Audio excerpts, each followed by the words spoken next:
प्यारे साथियों नमस्कार। मैं अभिषेक दुबे स्वागत करता हूं आपका आपके इस प्यारे से online platform Bihar English medium Vidyakul पर। तो मैं उम्मीद करता हूं आप सभी साथी मेरे बहुत अच्छे होंगे और अपनी पढ़ाई को कंटिन्यू कर रहे होंगे, साथ में मेरे साथ भी पढ़ाई कर रहे होंगे बहुत अच्छे से और नोट्स को फॉलो कर रहे होंगे एक प्रॉपर तरीके से। प्यारे साथियों, फिर मैं आज आपके लिए लेके आया हूं एक बहुत प्यारा सा सेशन। हम अपने पिछले सेशन से आगे बढ़ रहे हैं, मतलब उसी सीरीज में कंटिन्यू कर रहे हैं। और आज हम लोग, आप थंबनेल पे देख पा रहे होंगे, इलेक्ट्रो पोटेंशियल एनर्जी के बारे में बात करेंगे। तो एक बार मैं आपको फिर से बता दूं, अगर आप चैनल को सब्सक्राइब नहीं किए हो तो बिल्कुल इस चैनल को सब्सक्राइब कर लोगे, शेयर कर दोगे अपने दोस्तों में और इसे लाइक भी करोगे, साथ में कमेंट भी करोगे।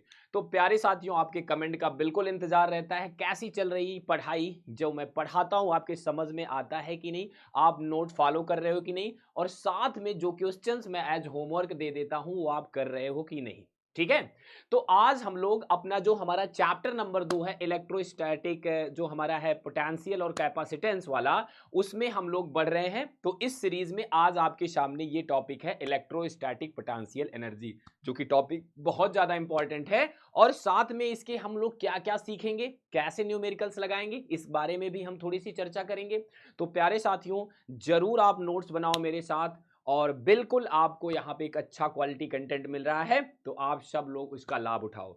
चलो साथियों, हम लोग इस सीरीज में शुरू करते हैं अपने इस वाले लेक्चर को, इलेक्ट्रोस्टैटिक पोटेंशियल एनर्जी। हम लोग क्या क्या लर्न करेंगे, पहले हम इन बिंदुओं पे विचार करते हैं। तो भाई देखो, पहली बात तो हमने आपको एक होमवर्क दिया था, कई लोगों को याद भी नहीं होगा। ठीक है, मैंने कहा था इसे जरूर कर लेना आप। तो हम उसे सॉल्व करेंगे। वैसे आज का हमारा टॉपिक है इलेक्ट्रोस्टैटिक पोटेंशियल एनर्जी, और उसके साथ साथ हम लोग इलेक्ट्रिक पोटेंशियल एनर्जी की बात करेंगे एक्सटर्नल फील्ड में। ठीक है, इलेक्ट्रिक पोटेंशियल एनर्जी की बात करेंगे एक्सटर्नल फील्ड में, एक बड़ी इंपॉर्टेंट चीज की, जिसका नाम है डाइपोल। जिसका नाम है भाई डाइपोल। और साथ में किसी चार्ज सिस्टम के भी इलेक्ट्रिक पोटेंशियल एनर्जी की बात करेंगे। तो आज का जो हमारा टॉपिक रहने वाला है, और फिर हम यहाँ पे कुछ न्यूमेरिकल्स भी करेंगे। तो अगर हम इसे काउंट करें भाई, तो हमारे पास ये 4 पॉइंट आज अध्ययन करने के लिए है। एक एक करके मैं सबको क्लियर करूंगा। सबसे पहले हम लोग होमवर्क वाले सेक्शन में आएंगे, फिर हम लोग जाएंगे अपने electrostatic potential energy, electric potential energy, इसके बारे में बात करेंगे। फिर हम लोग एक्सटर्नल फील्ड में डाइपोल की पोटेंशियल एनर्जी और इसकी बात करेंगे। ठीक है, किसी एक चार्ज सिस्टम की पोटेंशियल एनर्जी। फिर हम लोग कुछ न्यूमेरिकल प्रैक्टिस करेंगे। ठीक है, तो प्यारे साथियों, इसी के साथ हम लोग शुरू करते हैं। जैसा कि मैंने आपको होमवर्क दिया था, ये वाला क्वेश्चन आपको याद है। तो भाई देखो, हमने बताया था कि कभी भी इलेक्ट्रिक फील्ड निकालना हो तो पोटेंशियल का जो हमारा दिया हुआ इक्वेशन, उसी की हम मदद लेते हैं। अब यहाँ पे हमने आपको बताया था कि इसे हम कैसे करेंगे। जब भी यहाँ पे इलेक्ट्रिक फील्ड पूछा गया था, और इलेक्ट्रिक फील्ड जो वेक्टर होता है वो बराबर होता है एक्स कंपोनेंट और वाई कंपोनेंट, राइट ना, और साथ में प्यारे साथियों जेड कंपोनेंट। ठीक है, लेकिन हमने आपको यह बताया था कि जब कभी आप इलेक्ट्रिक फील्ड निकाल रहे हो एक्स वाला कंपोनेंट, तो आप इसको डिफरेंशिएट कर दोगे इस तरीके से कुछ प्यारे साथियों। ठीक है, राइट ना। तो यहां पे आपका क्या हो जाएगा, आप सोचो आपका पोटेंशियल वाला फंक्शन क्या है, क्या आपको पता है? तो जरा चेक करते हैं हम लोग। जो हमारा पोटेंशियल वाला फंक्शन है वो है बी, और साथ में यहाँ पे लिखा है X Y plus Y Z plus यहाँ पे लिखा हुआ है जेड एक्स। तो बिल्कुल इस सेशन को जरूर आप शेयर करो और बताओ कि अब आप इस v की वैल्यू रख के पहले x कंपोनेंट तो निकाल लो। तो चलो x कंपोनेंट निकालते हैं, और यहां पे एक बहुत इंपॉर्टेंट बात हम आपसे कर रहे हैं कि भैया जो हमारा v है उसमें जो कैपिटल B है वो कांस्टेंट है। यहां पे ये है X Y plus Y Z और प्लस साथ में जेड एक्स। ठीक है भाई, देखो ये है हमारा। तो अब हम इसको अगर डिफरेंशिएट करते हैं साथियों, तो सिर्फ x जहां जहां पे है उसी का डिफरेंशिएशन होगा। अब आप जानो बाकी सब कांस्टेंट माने जानेंगे, तो यहां पे x है और यहां पे x है, तो y z का तो डिफरेंशिएशन 0 हो जाएगा। तो आप b को रहने दो, अब अंदर डिफरेंशिएशन हम कर रहे हैं। x का डिफरेंशिएशन क्या हो जाएगा भाई, x का डिफरेंशिएशन हो जाएगा 1, और साथ में आ जाएगा y, और यहाँ पे हो जाएगा x का डिफरेंशिएशन 1, साथ में हो जाएगा z, और इसका डिफरेंशिएशन y z का हो जाएगा 0। ठीक है, तो इसलिए हम y z को लिख नहीं रहे हैं। देखो, इस b को कांस्टेंट हमने बाहर खींच लिया, अंदर ये ऑपरेट करने गया, x का डिफरेंशिएशन 1, y तो क्या हो जाएगा भाई, y तो कांस्टेंट है ना, अगर हम पार्शियल डिफरेंशिएशन कर रहे हैं। तो यहाँ पे साथियों अगर हम वैल्यू रख दें तो आप जरा देखो, एक बार सोचो और मुझे बताओ क्या ये आपको आया? बिल्कुल आया होगा। कह रहा है कि बी की वैल्यू आपको 10 एसआई यूनिट रखनी है, चलो मान लिया। और यहाँ पे y और z एक्स वाई जेड 1 1 है, तो यहाँ पे हमारा क्या हो जाएगा, माइनस का 10 और 1 प्लस 1, तो ये आ जाएगा मेरा माइनस का 10, ठीक है ना भाई, माइनस का 10 न्यूटन पर कूलम या फिर वोल्ट पर मीटर। तो यहां पे जो हमारी बात आ गई EX आ गया, ऐसे आप EY निकालोगे, ऐसे ही आप EZ निकालोगे और ऐसे ही आप, हाँ तो सारा निकाल लेंगे और सबको ऐड कर देंगे। मैं उम्मीद करता हूं आप बहुत अच्छे से समझे होंगे। आपकी जो भी प्रॉब्लम थी यहां पे था पार्शियल डिफरेंशिएशन पे, और बाकी वैल्यू तो आप बहुत आसानी से पुट कर लोगे, ठीक है। तो ये साथियों आपका होमवर्क हो गया, आप इसका आंसर जरूर कमेंट करोगे, ठीक है भाई। अब देखो हम आते हैं इलेक्ट्रोस्टैटिक पोटेंशियल एनर्जी पे, ठीक है। तो इलेक्ट्रोस्टैटिक पोटेंशियल एनर्जी क्या होती है, मैं आपको थोड़ा सा बताता हूं। अगर आपके सामने मैं दो चार्ज रख दूं, 2 पॉइंट चार्ज, तो आपके दिमाग में क्या आएगा? वो भाई स्टेबल है, ठीक है ना, वो दूरी तो बना नहीं रहे हैं, ना ही वो पास खींच रहे हैं, एक पर्टिकुलर डिस्टेंस पे दोनों प्लेस है, लेट्स से कि दोनों प्लस प्लस हैं। तो प्यारे साथियों, क्या ये चार्ज पहले भी ऐसे रहे होंगे या इन्हें बाहर से लाया गया होगा इस कॉन्फ़िगरेशन में? ठीक है, हमारे पास, मैं आपको क्या समझा रहा हूं जरा देखो, कि अगर हमारे पास दो चार्ज हैं, ठीक है ना, दो चार्ज हैं, ठीक है, एक चार्ज हमारा Q1 है, एक चार्ज Q2 है, लेट्स से इनके बीच की डिस्टेंस R है। तो जरा कल्पना करो कि ये वाला जो चार्ज है मेरा, ये क्या कहीं बाहर से आया होगा? बिल्कुल आया होगा।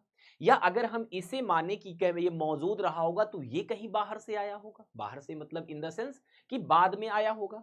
तो प्यारे साथियों, इस कॉन्फ़िगरेशन को कंस्ट्रक्ट करने में, इस निकाय की संरचना करने में हमें जो वर्क करना पड़ रहा है, वही एक्चुअली इस सिस्टम की इलेक्ट्रिक पोटेंशियल एनर्जी है, ठीक है। तो इस सिस्टम की इलेक्ट्रिक पोटेंशियल एनर्जी क्या हो जाएगी भाई, कोई भी चार्ज है उसके पास अगर हम कोई चार्ज ला रहे हैं तो हमें एक्सटर्नल वर्क तो करना पड़ेगा, और जितना एक्सटर्नल वर्क करना पड़ेगा वही हमारी इलेक्ट्रोस्टैटिक पोटेंशियल एनर्जी है। तो किसी भी चार्ज सिस्टम की, किन्हीं मान लिया हमने दो चार्ज हैं, इस सिस्टम की जो इलेक्ट्रिक पोटेंशियल एनर्जी होगी, ये वो वर्क होगी जो इन्फिनिटी से इन दोनों चार्ज को ला के यहां पे कंप्लीट करने में इस वाले स्ट्रक्चर को डन होती होगी या की जाती होगी। तो आओ हम डेफिनेशन पढ़ते हैं। Potential energy of configuration of charges is the work by an external force to bring the charges from infinity to their respective position without acceleration. एक बड़ी महत्वपूर्ण बात, जब हम इस कॉन्फ़िगरेशन को, इस संरचना को बना रहे हैं, तो इन दोनों चार्जों को बड़े स्लोली इन्फिनिटी से एक पर्टिकुलर पोजीशन पे हम ला रहे हैं, ठीक है। तो ये जो वर्क लग रहा है, यही वर्क हमारी इलेक्ट्रोस्टैटिक पोटेंशियल एनर्जी हो जाएगी इन दोनों चार्जेस की वजह से।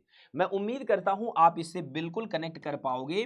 तो आप इस बात को बहुत अच्छे से समझ गए होंगे कि इलेक्ट्रोस्टैटिक पोटेंशियल एनर्जी कुछ नहीं है। अगर दो चार्ज सिस्टम है तो उनको कंस्ट्रक्ट करने के लिए, पास पास लाने के लिए इन्फिनिटी से जो हम वर्क कर रहे हैं एक्सटर्नल, वही हमारी इलेक्ट्रोस्टैटिक पोटेंशियल एनर्जी है। अब अगर ये दोनों चार्ज पॉजिटिव हैं, तो ये जो पोटेंशियल एनर्जी होती है, हालांकि अभी हम इसको डिराइव करते हैं, वो होती है 1/4 pi epsilon not Q1 Q2 by R, ठीक है। अब ये वाला हमारा सिस्टम होता है, हमारी यूज होती है पॉजिटिव अगर Q1 Q2 हमारा पॉजिटिव है, और यू होती है हमारी नेगेटिव अगर Q1 Q2 की वैल्यू क्या है भाई, नेगेटिव है, ठीक है। अब यहां पे अगर एक बात हम आपसे करें, जो हमारा फोर्स है वो हमारा होता है माइनस du/dr के। तो हम जरा सा इसका डेरिवेशन कर देते हैं आपके लिए, आप थोड़ा सा ध्यान दोगे यहाँ पे तो और मजे से सीख पाओगे। प्यारे साथियों, लेट्स से कि एक चार्ज है Q1, ठीक है, और यहाँ पे एक चार्ज है Q2, ठीक है ना, और इनके बीच की जो सेपरेशन है वो हमारी है R की, मतलब ये R डिस्टेंस पे रखे हुए हैं, ठीक है, ये R डिस्टेंस पे रखे हुए हैं। अगर ये R डिस्टेंस पे रखे हैं, थोड़ी देर के लिए सोचो, इस चार्ज की वजह से यहाँ पे कुछ पोटेंशियल होगा, बिल्कुल होगा भाई। अगर ये एक सिस्टम है AB, A पे चार्ज Q1 है, B पे चार्ज Q2 है, प्यारे साथियों, तो आप ये बात तो मान रहे हो ना कि B पे कुछ पोटेंशियल होगा ही Q1 की वजह से। लेट्स से कि ये Q2 पहले इन्फिनिटी पे था और हम उसको यहां तक लेके आए, तो इस पॉइंट पे कितना पोटेंशियल है हम एक की वजह से एज्यूम कर रहे हैं। लेट, यहां पे हम एज्यूम कर रहे हैं लेट पोटेंशियल, ठीक है भाई, let potential at B, let potential at B due to plus Q1 is V1। अब प्यारे साथियों आप बताओ V1 बराबर क्या हो जाएगा, जरूर बताओ। V1 बराबर हो जाएगा 1/4 पाई एप्सिलॉन नॉट Q1 अपान में R। क्या हो जाएगा भाई, आपको पता है, मैंने डिराइव कराया है किसी भी पॉइंट चार्ज की वजह से कितना पोटेंशियल होता है। अब आपको पता है कि जो पोटेंशियल V1 है ना वो वर्क के बराबर होगा। किस वर्क के बराबर होगा भाई, यहां पे इंफिनिटी से B तक हम Q2 को ला रहे हैं ना, तो इस वर्क के बराबर होगा। क्योंकि आप ये बात तो जानते हो ना, किसी पॉइंट पे जो पोटेंशियल होता है वो किसके बराबर होता है, जिस चार्ज को आप ला रहे हो और जितना वर्क लग रहा उसका रेशियो। क्योंकि यूनिट कूलम चार्ज को लाने में जो वर्क होता है वही हमारा पोटेंशियल होता है। तो अगर हम इसे एक इक्वेशन दे रहे हैं तो हमें इसे भी एक इक्वेशन देना पड़ेगा। इसको हम इक्वेशन 2 मान रहे हैं, ठीक है भाई, एक इक्वेशन। अब दोनों V1 ही तो हैं, दोनों पोटेंशियल ही तो हैं, अलग अलग तरीके से निकाले गए हैं। तो क्या हम इन दोनों को इक्वल कर सकते हैं, जरा बताओ। फ्रॉम 1 and 2 मेरे प्यारे साथियों कमेंट करके आप बताओगे। फ्रॉम 1 and 2 आप क्या सीख लिए, सर जो हमारा W इंफिनिटी टू B है वो किसके अपान Q2 किसके बराबर हो जाएगा, 1/4 पाई एप्सिलॉन नॉट Q1/R के। अब वजह आप पूछोगे भाई ये भी V1 है और वो भी V1 है, तो इसका हमारा जो लेफ्ट साइड है और इसका जो लेफ्ट साइड है दोनों को हमने इक्वल कर दिया। इन दोनों को क्या कर दिया, इक्वल कर दिया। अब देखो इससे हमें पता है क्या मिल जाएगा, work from infinity to B, और वही तो है हमारी इलेक्ट्रोस्टैटिक पोटेंशियल एनर्जी। तो यहां पे प्यारे साथियों इंफिनिटी टू बी का वर्क कितना हो जाएगा, ये हो जाएगा 1/4 pi epsilon not Q1 Q2/R। अब इस डेरिवेशन को आप दूसरे वे से भी कर सकते हो। आप इसकी वजह से यहां पे पोटेंशियल निकालो और फिर पोटेंशियल की दूसरी इक्वेशन बनाओ और वहां से वर्क डन निकाल लो। तो प्यारे साथियों ये हमारा जो वर्क डन है वही तो पोटेंशियल एनर्जी है। दिस वर्क डन, राइट ना, this work done is potential energy of the system, right ना, potential energy of the system, potential energy of the system, तो प्यारे साथियों ये वर्क डन हमारा सिस्टम की क्या है, पोटेंशियल एनर्जी है। तो आप खुद बताओ यहां पे पोटेंशियल एनर्जी कितनी है, पोटेंशियल एनर्जी हमारी जो आई है W इंफिनिटी टू बी, हमने ये रेफरेंस लिया था, वो कितनी आई, 1/4 pi epsilon not Q1 Q2/R। तो इस तरह से हमें मिल गया पोटेंशियल एनर्जी का equation 1/4 pi epsilon not Q1 Q2/R, right ना। तो अगर आपके पास दो चार्ज हैं प्यारे साथियों तो आप पोटेंशियल एनर्जी का ये फार्मूला यूज कर लोगे, या फिर आप इसे ऐसे भी तो लिखते हो U = K Q1 Q2/R। Clear है। तो अब मैं आपको कुछ और बताना चाहता हूं। अगर दोनों चार्ज पॉजिटिव हैं तो जैसे जैसे इनको पास लाते हैं इनकी इलेक्ट्रोस्टैटिक पोटेंशियल एनर्जी बढ़ती है। लेकिन अगर दोनों चार्ज एक प्लस है और दूसरा माइनस है तो जैसे जैसे इनको पास लाते हैं इनकी इलेक्ट्रोस्टैटिक पोटेंशियल एनर्जी घटती है। तो यहां पे इस बात को भी आप बहुत अच्छे से समझोगे, ठीक है भाई। मैं यहां पे बताना चाह रहा हूं आपसे कि अगर हम यहां पे ऐसे कुछ बनाएं, ठीक है भाई, और यहां पे हम डिस्टेंस को दिखाएं प्यारे साथियों, तो अगर हमारा Q1 Q2 ठीक है भाई पॉजिटिव है, मतलब दोनों चार्ज पॉजिटिव है, ऐसा भी हो सकता है कि दोनों नेगेटिव भी हो तब भी ये प्रोडक्ट हमारा पॉजिटिव आएगा।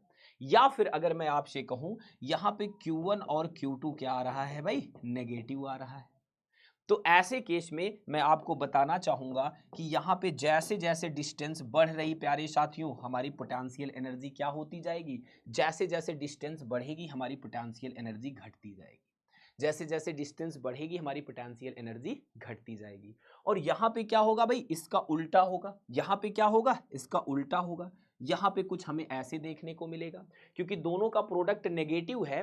तो ऐसे केस में जैसे जैसे डिस्टेंस बढ़ाएंगे हम, जैसे जैसे डिस्टेंस हमारी कम होगी, यहाँ पे जो हमारी इलेक्ट्रोस्टैटिक पोटेंशियल एनर्जी है, जैसे हम इसको अगर यहाँ पे समझने की कोशिश करें साथियों, तो आप ऐसे समझो कि भाई U बराबर हो गया हमारा 1/4 pi epsilon not Q1 Q2/R, ठीक है भाई R। अब अगर मैं U एक बार के लिए ले लूं कि -100 जूल आया, ठीक है ना, और U एक बार के लिए ले लूं कि -200 जूल आया, तो आप जरा सोचो, आर यहाँ पे आर क्या था भाई, यहाँ पे आर कम रहा होगा, यहाँ पे आर कम रहा होगा, और यहाँ पे आर क्या रहा होगा, ज्यादा रहा होगा। यहाँ पे आर हमारा ज्यादा रहा होगा, यहाँ पे आर हमारा कम रहा होगा।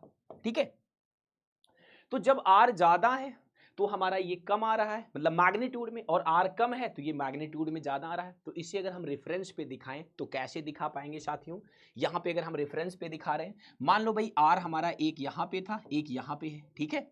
तो अब आप देखो यहाँ पे एनर्जी हमारी कितनी और यहाँ पे एनर्जी कितनी, जब हमारा आर कम है तो एनर्जी ज्यादा है, ठीक है, लेकिन नेगेटिव में, ठीक है, लेकिन ऐसा नेगेटिव में हो रहा है।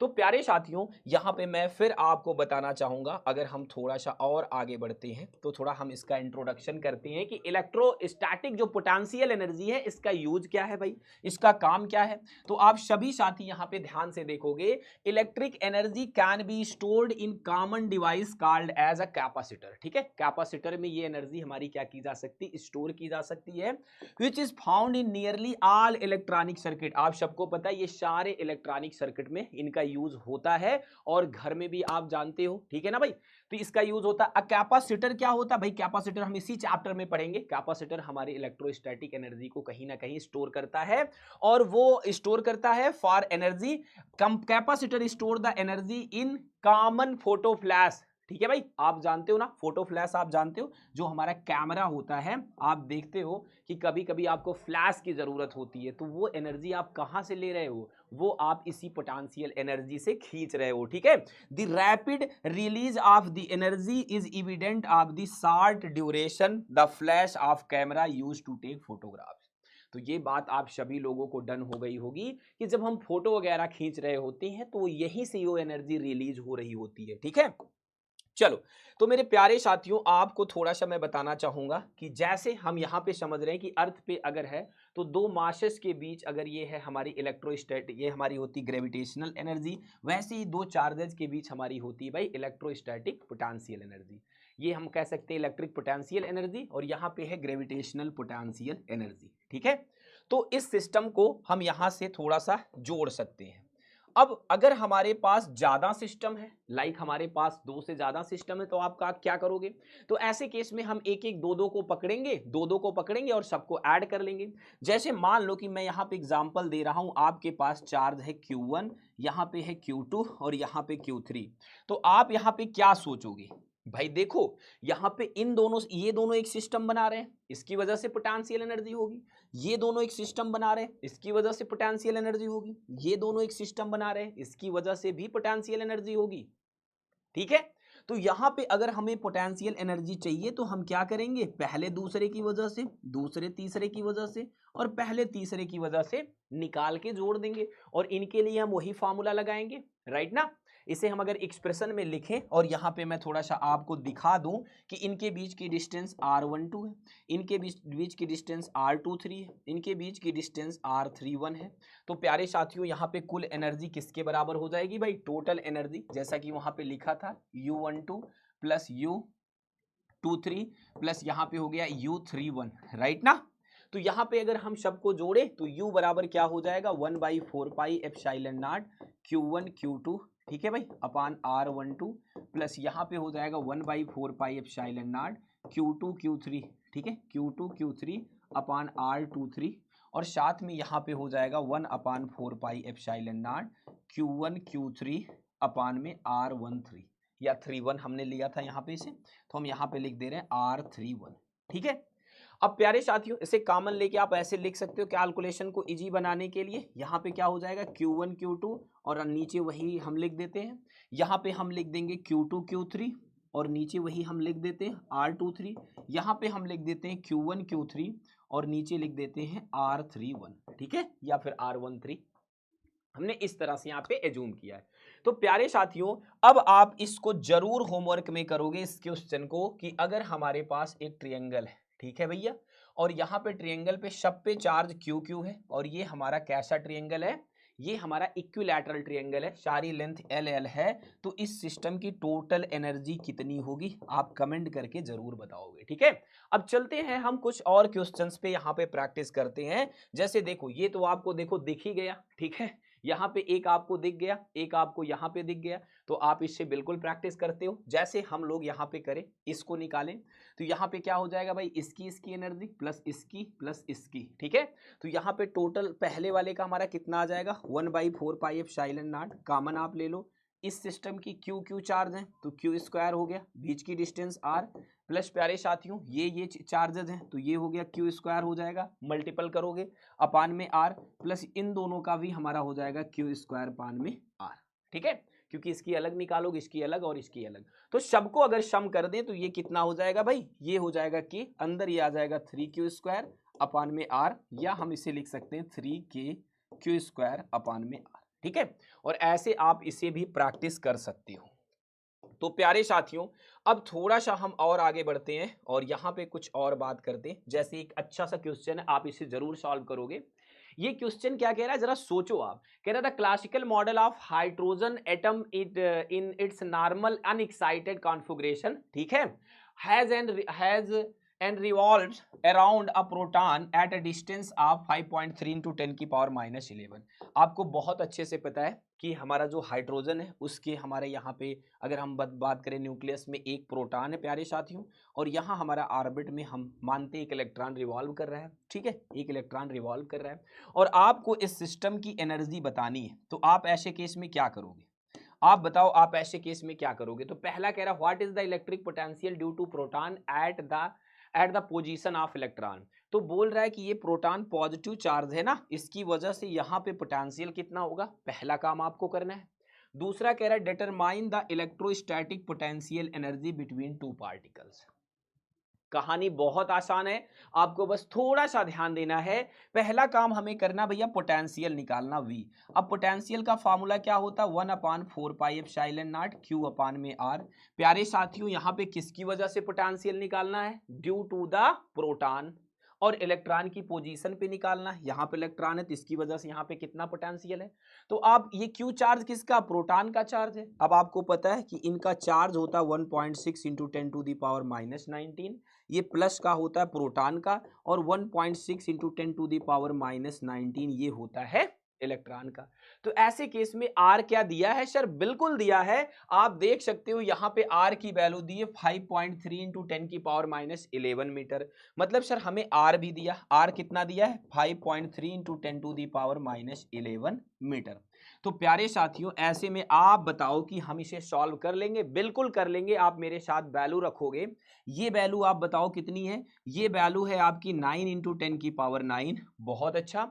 जो हमारा चार्ज है वो कितना, प्रोटॉन का चार्ज हमारा होता है 1.6 इंटू 10 की पावर -19, और इनके बीच का जो सेपरेशन है, गैप है, वो कितना है भाई, वो है हमारा 5.3 इंटू 10 टू दी पावर -11, ठीक है। तो आप जरा सोचो, थोड़ा सा इसमें दिमाग लगाओ और ये क्वेश्चन आपका हो जाएगा। कैसे भाई, यहां पे देखो, अगर हम इसको इधर सरका दें, ठीक है, इसको हम इस साइड ला दें, या यहां से हम डेसिमल कट कर दें, तो ये हो गया 9, और अगर जोड़ेंगे तो 20 हो जाएगा।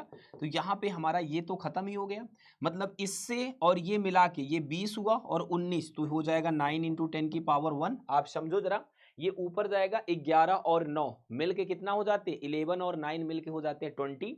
तो 20 में से 90 चला गया, बची पावर 1। अब यहाँ पे 1.6 लिखा हुआ है, ठीक है भाई, और यहाँ पे क्या लिखा हुआ है 5.3।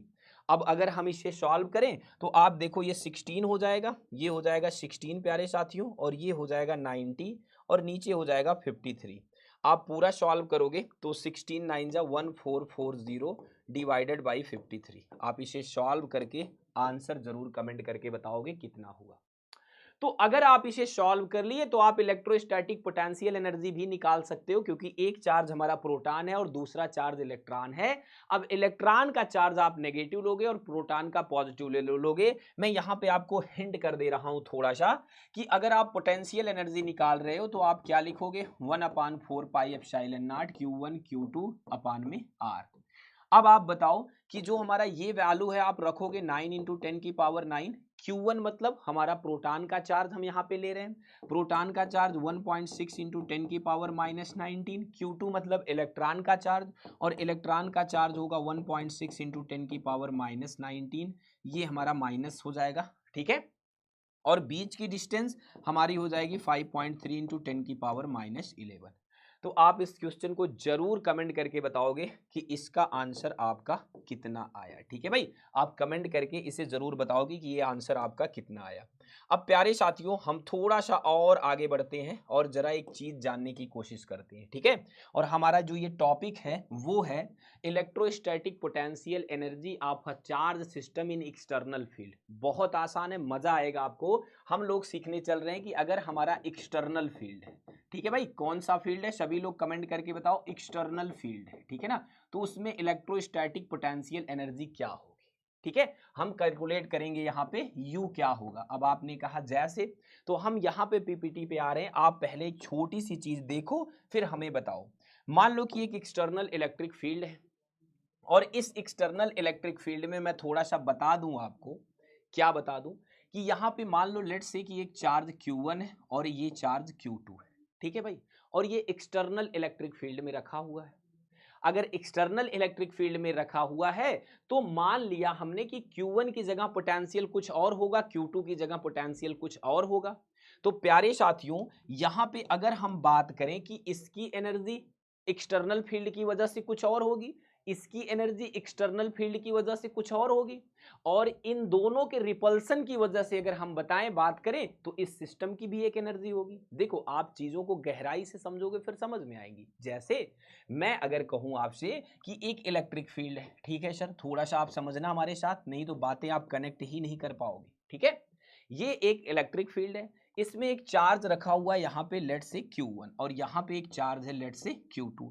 तो इतनी बात तो आपको भी पता है कि यहाँ का पोटेंशियल लेट से V1 है और यहाँ का पोटेंशियल V2 है। अब ये चार्ज हमारा एक पोटेंशियल में रखा हुआ है। ठीक है, यहाँ पे एक पोटेंशियल और ये चार्ज रखा हुआ है, तो इसकी क्या एनर्जी हो जाएगी आपको बहुत अच्छे से पता है। कितनी एनर्जी हो जाएगी भाई? फर्स्ट चार्ज की जो एनर्जी हो जाएगी, जो हमारा फर्स्ट चार्ज है प्यारे साथियों, फर्स्ट चार्ज जो यहाँ पे है उसकी एनर्जी कितनी हो जाएगी? फर्स्ट चार्ज की एनर्जी हमारी हो जाएगी Q1 इंटू V1। ठीक है, समझ रहे हो? हालांकि इसकी पोजीशन को हम यहां से दिखा सकते हैं कि भाई R1 पे है।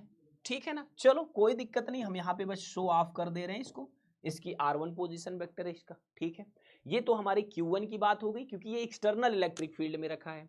अब अगर आप दूसरे पे आओ, अगर हम बात करें सेकेंड चार्ज की मेरे प्यारे साथियों, तो सेकेंड चार्ज के बारे में क्या होने वाला बहुत अच्छे से पता आपको। सेकेंड चार्ज की कितनी एनर्जी होगी? यहाँ पे वो हो जाएगी भाई, उसके पोटेंशियल वहां पे V2 है, तो यहाँ पे हो जाएगा Q2 V2, और यहाँ पे मैं R2 वेक्टर लगा दे रहा हूं क्योंकि इसका पोजीशन वेक्टर हम मान ले रहे हैं लेट्स से कि R2 है। क्लियर? बस ये एक इंडिकेशन भर है।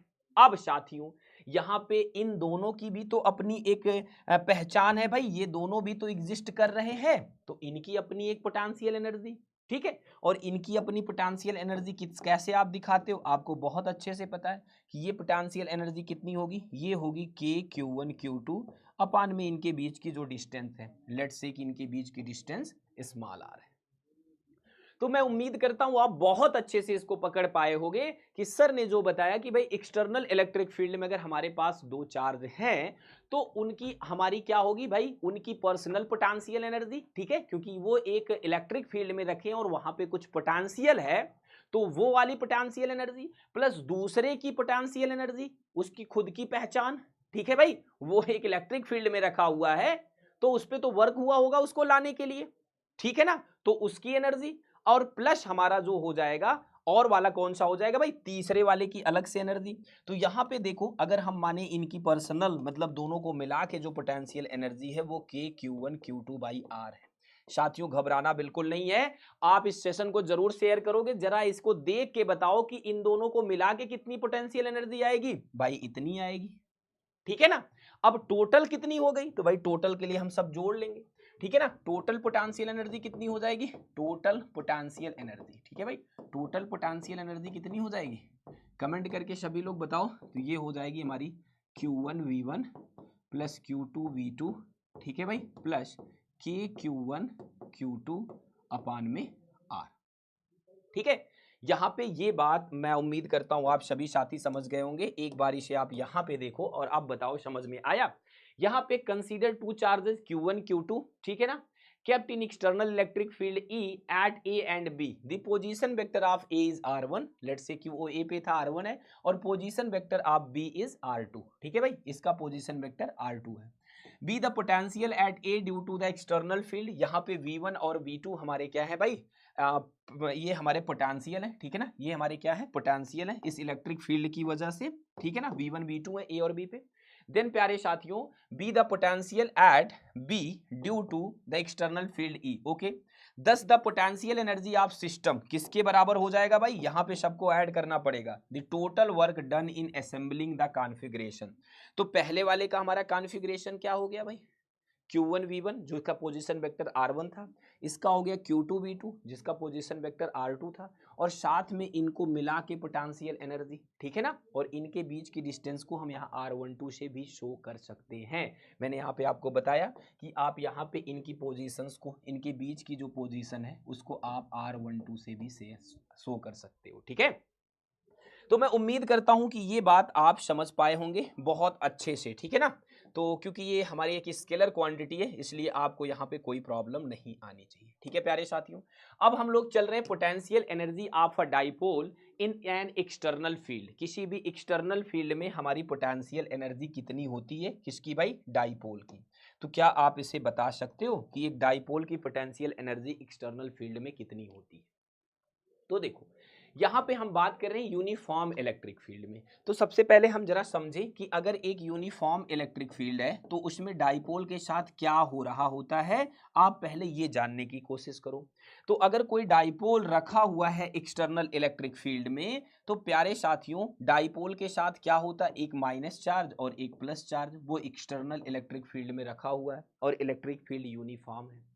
तो ऑब्वियस है कि इसकी एक पोटेंशियल एनर्जी होगी. अब जरा सोचो, अगर वो कुछ ऐसे रखा है इलेक्ट्रिक फील्ड की डायरेक्शन में, ठीक है ना भाई, इलेक्ट्रिक फील्ड की डायरेक्शन में रखा हुआ है, तो उसकी पोटेंशियल एनर्जी कुछ और होगी. लेकिन अगर आपने कॉन्फ़िगरेशन चेंज कर दिया तो उसकी पोटेंशियल एनर्जी कुछ और होगी.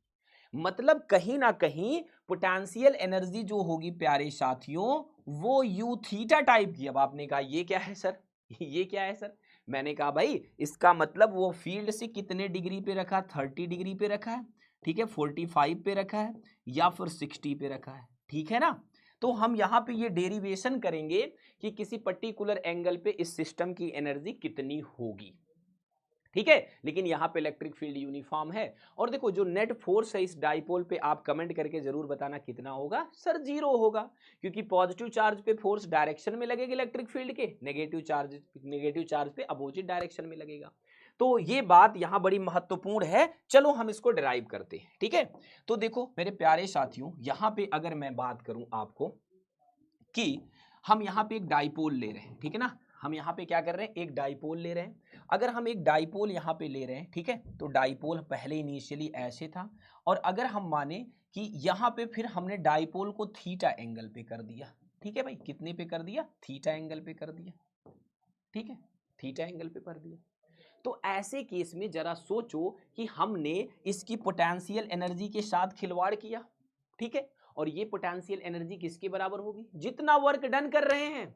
पोटेंशियल एनर्जी में जो यहाँ पे चेंज आ रहा है वही तो वर्क डन है, वही तो यहाँ पे वर्क डन हो जाएगा. तो प्यारे साथियों यहाँ बहुत आसानी से समझना है कि यहाँ पे हमारा टार्क कितना लग रहा है शुरुआत में. ठीक है ना भाई, टार्क ऑन डाइपोल. ठीक है ना भाई, टार्क ऑन डाइपोल. अब ये मैं बता रहा हूं आपको क्योंकि आपको वर्क डन कैलकुलेट करना है एक्चुअली. टार्क ऑन डाइपोल, तो टार्क कितना लगता है एक्सटर्नल इलेक्ट्रिक फील्ड में डाइपोल पे, पीई साइन थीटा. ठीक है ना भाई, पीई साइन थीटा.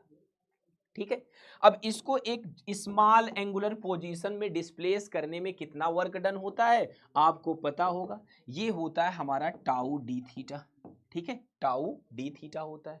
ठीक है, टाउ डी थीटा होता है, ये हमारा होता है. तो हमारा जो स्मॉल वर्क डन होता है वो किसके बराबर हो जाता है, पीई साइन थीटा और डी थीटा. यहाँ पे पीई साइन थीटा और डी थीटा, ये वर्क डन हमारे लिए बहुत ज्यादा इंपॉर्टेंट है, क्योंकि अगर ये वर्क डन हमें आ गया तो हम यहाँ से पोटेंशियल एनर्जी में चेंज निकाल सकते हैं. तो किसी पर्टिकुलर पोजीशन पे भी पोटेंशियल एनर्जी निकाल सकते हैं, क्योंकि पोटेंशियल एनर्जी में जो चेंज है ना वो वर्क डन के बराबर है. ओके सर, कैसे करेंगे, तो यहां पे प्यारे साथियों हम क्या करते हैं, लेट वी आर, ठीक है ना, वी आर चेंजिंग पोजीशन, ठीक है ना, चेंजिंग, ठीक है भाई, changing position of dipole, position of dipole from, ठीक है भाई, फ्रॉम θ1 टू θ2। तो मैं इसको आपको समझा रहा हूं, जरा आप ध्यान से देखोगे, एक फिगर बनाता हूं फ्रेश सा, आप इसको अच्छे से समझोगे। यहां पे आप ध्यान से देखना, यहां पे आप मान लो कि भाई हमारा डाइपोल जो था ना कुछ पहले ऐसे था, तो मैं इसको यहाँ पे इस कलर से दिखा दे रहा हूँ, जरा ध्यान से देखना। पहले ऐसे था, -q और +q, ठीक है भाई, -q और +q। इसकी एंगुलर पोजीशन थीटा थी, ठीक है प्यारे साथियों, इसकी एंगुलर पोजीशन क्या थी, थीटा थी। फिर आपने क्या किया, फिर आपने इसको यहाँ पे मैं समझाने की कोशिश कर रहा हूँ, डी थीटा से डिस्प्लेस कर दिया। कितने से डिस्प्लेस कर दिया, डी थीटा से, ठीक है भाई, कितने से डिस्प्लेस कर दिया, डी थीटा से। तो उसमें small amount of work done होगा। पर अगर हम ये काम θ1 से θ2 में कर रहे हैं, θ1 से θ2 एंगुलर पोजीशन चेंज कर रहे हैं, तो जो हमारा टोटल वर्क डन होगा वो हमारा प्रॉपर लिमिट से अगर हम यहाँ पे कैलकुलेट करें तो उसके बराबर होगा। तो ये वर्क डन कितना हो जाएगा भाई, PE sin थीटा, और यहाँ पे हम लगा देंगे डी थीटा, ठीक है भाई, PE sin थीटा, यहाँ पे हम लगा देंगे डी थीटा। अब प्यारे साथियों ये वर्क डन कितना हो जाएगा, अब आपको पता है P और E तो कांस्टेंट है, क्योंकि यूनिफॉर्म इलेक्ट्रिक फील्ड है, डाइपोल मोमेंट P वो भी कांस्टेंट है। तो यहाँ पे अंदर क्या बच जाएगा, इंटीग्रेशन के अंदर साइन थीटा, और यहाँ पे हो जाएगा हमारा भाई साइन थीटा का इंटीग्रेशन कितना होता है, I am so sorry, sine theta का इंटीग्रेशन कितना होता है, हम एक बार लिख लेते हैं इस एक्सप्रेशन को, साइन थीटा डी थीटा, और यहां हम लिख रहे हैं θ1 टू θ2, ठीक है भाई। तो हमारा वर्क डन हो जाएगा PE साइन थीटा का हमारा होता है इंटीग्रेशन कॉस थीटा, और ये होता है θ1 टू θ2, वो भी माइनस का, साइन थीटा का इंटीग्रेशन क्या होता है, माइनस का कॉस थीटा होता है। तो ये बात आप पकड़ पाए होगे। अब जरा इसे कैलकुलेट तो कर ले, अब आप बताओ इसे कैलकुलेट कैसे करोगे। एक बार आप अपर लिमिट रखोगे, माइनस साइन बाहर कर दिया, तो ये हो गया प्यारे साथियों cos θ2, ये हमारा हो गया cos θ1, ठीक है भाई। माइनस साइन हमने बाहर कर दिया, एक बार अपर लिमिट और एक बार लोअर लिमिट। अगर इस माइनस साइन को हम अंदर डाल देते हैं तो ये क्या हो जाएगा, cos θ1 माइनस cos θ2 हो जाएगा। क्लियर है, cos θ1 माइनस cos θ2 हो जाएगा। तो प्यारे साथियों जरा आप बताओ कि यहाँ से वर्क डन किसके बराबर आ गया, वर्क डन हमारा बराबर आ गया PE, और यहाँ पे आ गया cos θ1 माइनस cos θ2, ठीक है। असली खेला यहाँ आपको समझना है, जरा ध्यान दिए रहना, नजरें गड़ाए रहना। अब आप कहोगे कि सर आप ऐसे लिख सकते हैं क्या, जरा सुनो मैं क्या कह रहा हूं। मैंने कहा क्या आप ऐसे लिख सकते हैं, मैं यहाँ पे जो बता रहा हूं आप उसे ध्यान से देखोगे। आप माइनस साइन कॉमन ले लो, ठीक है। यहाँ पे आप कुछ ऐसा नहीं लिख सकते हो, माइनस cos θ2। अभी एक सेकंड के लिए आप रुको, देखो जरा आप क्या ऐसे लिख सकते हो, आप कमेंट करके बताओगे क्या आप ऐसे लिख सकते हो। यस सर, बिल्कुल लिख सकते हैं, बिल्कुल लिख सकते हैं, ठीक है ना, ऐसे आप लिख सकते हो, बिल्कुल लिख सकते हैं। तो अगर हम इस P को अंदर डालें प्यारे साथियों, तो ये क्या हो जाएगा, माइनस PE cos θ2, ठीक है भाई। और यहाँ पे हम माइनस लगा दें, यहाँ पे लिख दे PE और यहाँ पे लिख दे cos θ1, ठीक है। आपने कहा सर जरूरत क्या पड़ी, हमको ये जरूरत क्या पड़ी, तो भाई आप देखो यहाँ पे आपको दिख रहा है कि ये पोजीशन 2 की पोटेंशियल एनर्जी है और ये पोजीशन 1 की पोटेंशियल एनर्जी है, और इनमें जो डिफरेंस है वही वर्क डन है, क्योंकि आपने जितना एक्सटर्नल वर्क किया वही पोटेंशियल एनर्जी में चेंज है। तो नो डाउट यहाँ पे किसी पर्टिकुलर पोजीशन पे पोटेंशियल एनर्जी, आपने कहा सर θ2 पे तो हमारी माइनस PE cos θ2 है, ठीक है भाई। और जो हमारी θ1 पोजीशन है उस पे माइनस PE हमारी cos θ1 है। तो प्यारे साथियों किसी पर्टिकुलर एंगल पे हमारी एनर्जी कितनी हो जाएगी, PE cos थीटा हो जाएगी। क्लियर है, कितनी हो जाएगी, PE cos ऑफ थीटा हो जाएगी। ये बात आपको समझ में आ गई होगी, ठीक है। तो ये हमारा हो गया भाई पोटेंशियल एनर्जी का फॉर्मूला, किसी एंगल पे, एक पर्टिकुलर एंगल पे कितनी होगी। ये हमारा थीटा क्या है भाई, थीटा हमारा इलेक्ट्रिक फील्ड से जो हमारी डाइपोल की एक्सिस उसके बीच का एंगल है, या आप कह सकते हो जो हमारा डाइपोल मूवमेंट वेक्टर है और जो हमारा इलेक्ट्रिक फील्ड वेक्टर है इनके बीच का क्या है भाई, एंगल है। तो यहाँ पे ये बात आप बहुत अच्छे से पकड़ पाए होगे, ठीक है ना। अब हम यहाँ पे एक छोटा सा काम कर रहे हैं आपके लिए, ठीक है, छोटा सा काम कर रहे हैं कि हम चलो एनर्जी बहुत सारी पोजीशंस पे निकाल रहे हैं। हमें एक पर्टिकुलर पोजीशन पे एनर्जी पता पड़ गई, पीई हमारा कितना होता है भाई, पीई हमारा हो जाता है कॉस ऑफ थीटा। तो क्या आप मुझे बता सकते हो कि यहाँ पे 0 डिग्री पे क्या हो जाएगा, अगर डाइपोल हमारा एक्सिस डाइपोल की हमारी कैसे है, ये 0 पे क्या हो जाएगा, मतलब जो हमारा डाइपोल है और इलेक्ट्रिक फील्ड एक ही डायरेक्शन में, मतलब डाइपोल मोमेंट और इलेक्ट्रिक फील्ड एक ही डायरेक्शन में, ये एनर्जी हो जाएगी माइनस पीई। ठीक है प्यारे साथियों, अगर मैं इसे रख दूं कितने पे भाई, 90 डिग्री पे, मतलब पाई/2 को या 90 डिग्री, तो ऐसे केस में क्या हो जाएगा, पीई यहाँ हो जाएगा cos 90, क्योंकि यहाँ पे आप cos 0 पुट कर दिए तो cos 0 मतलब हो जाएगा माइनस का पी, पर 90 डिग्री पे जाओगे तो ये क्या हो जाएगी 0। और जरा सोचो, आप अगर 180 पे या जिसे आप पाई कह रहे हो इस पे चले गए तो ऐसे केस में क्या हो जाएगा, ये हो जाएगा minus PE cos of 180 degree, और ये हो जाएगा प्लस का पीई, क्योंकि आपको पता है कॉस 180 -1 देता है। तो ऐसे केस में आप बताओ कौन सी हमारी मोस्ट स्टेबल स्टेट होगी, मोस्ट स्टेबल स्टेट कौन सी होगी, आप कमेंट करके बताओगे, ठीक है ना, आप कमेंट करके बताओगे। ये आपका होमवर्क का क्वेश्चन नंबर 2, और यहाँ पे मोस्ट स्टेबल हमारी कौन सी स्टेट होगी ये कमेंट करके बताओगे, और साथ में ये भी बताओगे कि जो हमारा 0 से 180 के एनर्जी में जो चेंज आ रहा वो भी कमेंट करके बताओगे। तो प्यारे साथियों, यहाँ पे जल्दी से आओ, हम लोगों ने क्या सीखा एक बार क्विक रिवीजन कर लेते हैं, ठीक है भाई, आ जाओ। तो आज की क्लास में हमने ये लर्न किया, ठीक है भाई, कि हमारे पास इलेक्ट्रोस्टैटिक पोटेंशियल एनर्जी का क्या होता है डेरिवेशन, हमने इसके बारे में जाना, क्या होता है भाई KQ1 Q2 अपान में R। हमने इनके इंक्रीमेंट का तरीका देखा है कैसे बढ़ती या घटती है। साथ में साथियों हमने कहीं ना कहीं एक बात सीखा कि भाई अगर कोई एक्सटर्नल इलेक्ट्रिक फील्ड है तो वहाँ पे कैसे हम लोग पोटेंशियल एनर्जी निकालते हैं, दो सिस्टम ऑफ चार्जेस की। और साथ में हमने एक बात और आपको यहाँ पे ऐड करके बताई, जो हमने E बराबर सीखा था पिछले लेक्चर में dV/dr, इस पे हमने एक काम भी किया, न्यूमेरिकल भी, ठीक है। और यहाँ पे इंपॉर्टेंट बात मैं आपको बता दूं कि हमने सीखा कि भाई जो हमारी एनर्जी होगी V1 Q1 plus V2 Q2, ठीक है, हमारे पास प्लेस नहीं है तो हम यहाँ पे लिख दे रहे हैं 1/4 pi epsilon not Q1 Q2 अपान में R। ऐसा वाला फॉर्मूला हम कब यूज करेंगे, जब हमारे पास क्या हो, जब हमारे पास दो चार्ज का सिस्टम हो और एक्सटर्नल इलेक्ट्रिक फील्ड में रखा हो, ठीक है भाई। और एक और बात हमने सीखी कि किसी डाइपोल की किसी पर्टिकुलर एंगल पे जो पोटेंशियल एनर्जी होती है वो होती है पीई कॉस ऑफ थीटा। तो प्यारे साथियों, आप होमवर्क का आंसर जरूर कमेंट करोगे, और अगर कहीं पे भी कोई डाउट है तो आप कमेंट करोगे। ये वीडियो कैसी लगी आप लोगों को जरूर कमेंट करके बताओगे। तो मिलते हैं हम लोग नेक्स्ट क्लास में, तब तक मैं उम्मीद करता हूँ कि आप लोग बहुत अच्छे से पढ़ाई करोगे। अपना ख्याल रखना। Very very very very much love you.